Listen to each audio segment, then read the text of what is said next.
Když jsme založili Skrabičky, tak Diego vlastně byl první volba, která nás napadla, co se týče dodávání italských produktů, italských surovin, italských potravin. Diego, hele, známe se teda 20 let, to už jsme tady zmínili, ale řekni našim zákazníkům, jak jsme se seznámili, jaká byla ta spolupráce naše a jak dlouho vlastně jsme už spolupracovali. Jo, tak jsme začali pracovat spolu na restauraci Romy. Všechny jmenovali Satan a po půl roku jsem zjistil, že se jmenuje Radek. Jo.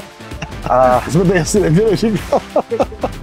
A potom jsme taky spolupracovali pro firma La Collezione. Já jsem vlastně byl výkonný šéfkuchař pro La Collezione a spolupracovali jsme jako na bázi vlastně toho, že jsme objednávali hlavně od tebe vlastně ty italské produkty. My jsme začali úplně od začátek, když měli jenom 20 klientů a pomalu rostli. Je to dlouhá produktivní spolupráce, to určitě.